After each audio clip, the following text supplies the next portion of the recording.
Good day. Today's lecture is devoted to modern methods of pedagogical assessment. In contemporary education, assessment can no longer be understood merely as a procedure of measurement. It has become an instrument through which the teacher not only records results but also guides learning, clarifies progress, and supports development. For that reason, modern assessment should be considered as one of the central mechanisms of the educational process rather than as its final administrative stage. The purpose of this lecture is twofold. First, it is necessary to examine modern methods of pedagogical assessment, their practical use, and their capacity to transform the educational process. Second, attention must be given to the teacher's ability to select and apply methods in accordance with specific goals and pedagogical tasks. The Expression Assessment Toolkit is particularly appropriate here. Professional competence in this field does not consist in reliance on a single method, but in the ability to choose among different forms of assessment with methodological precision and educational purpose. The work of today's lecture is organized around three objectives: to explore, to assess, and to apply. First, we must map the principal methods of pedagogical assessment, their characteristics, and their particular strengths. Second, it is important to determine the role these methods play in maintaining educational quality. Third, theoretical understanding must be carried over into practical application across varied pedagogical situations. Such a sequence is methodologically justified. It moves from classification to evaluation and from evaluation to pedagogical action. This slide presents assessment as a continuous cycle consisting of collecting, analyzing, and interpreting data. Assessment, therefore, is not a single act of grading, but a structured process through which evidence of student achievement is gathered, patterns in learning are identified, and conclusions are translated into pedagogical decisions. Its importance lies precisely in this cyclical character.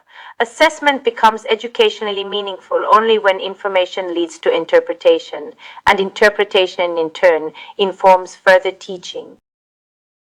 Formative assessment is presented here as an ongoing part of the learning process. Its function is to provide both teacher and students with timely information about progress while learning is still taking place. In this sense, formative assessment serves not to conclude instruction, but to regulate it. The example from the English classroom is especially illustrative. Short mini-tests and micro-projects make it possible to monitor vocabulary and grammar acquisition in real time, and, if necessary, to correct the course of instruction immediately. A clear distinction is drawn here between reflective and summative assessment. Reflective assessment includes self-assessment and peer assessment and is directed toward critical thinking, self-regulation, and awareness of one's own learning. Summative assessment, by contrast, is conducted at the end of a course or semester and is intended to determine the final level of mastery.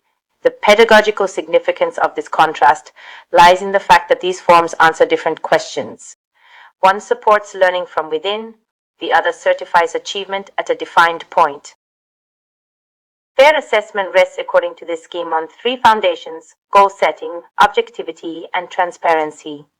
Assessment must correspond directly to defined educational objectives, otherwise its results lose validity. It must also remain free from subjective distortion, so that outcomes reflect achievement rather than personal preference. No less important is transparency. Students should understand by what criteria they are assessed and by what means improvement may be achieved. In this way, fairness becomes not only a matter of justice, but also a condition of educational trust.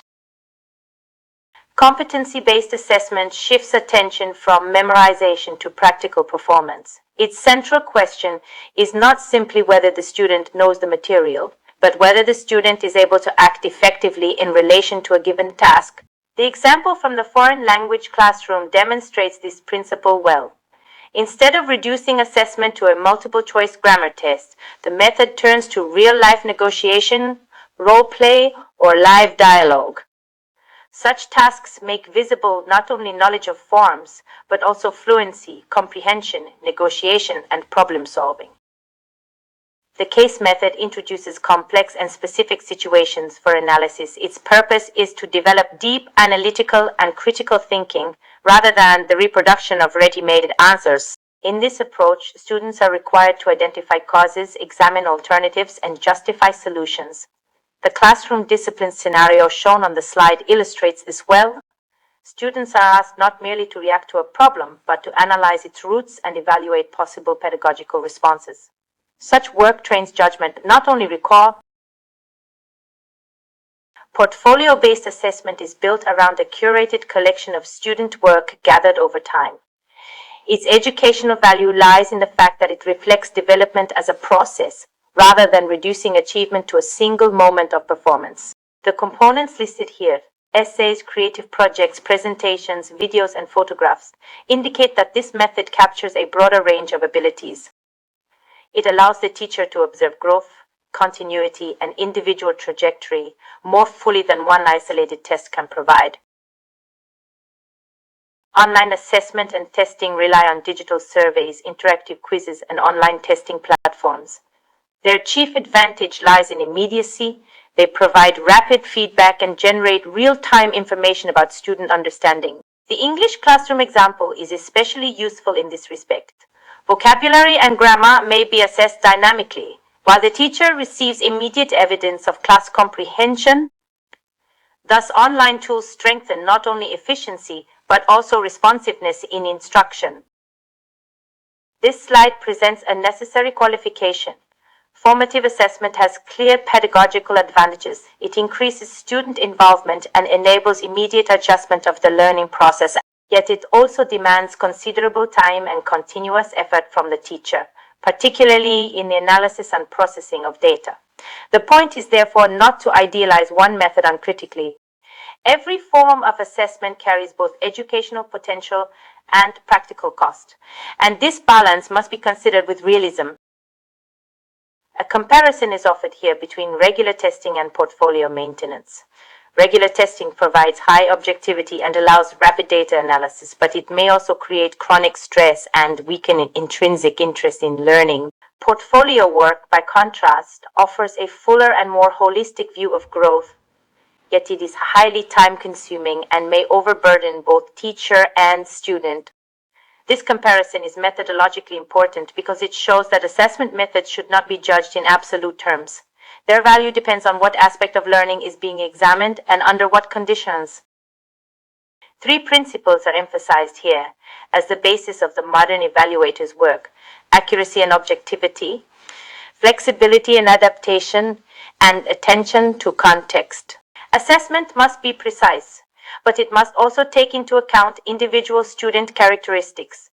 It must be flexible enough to respond to contemporary educational demands, including competency-based, case-based, and online methods.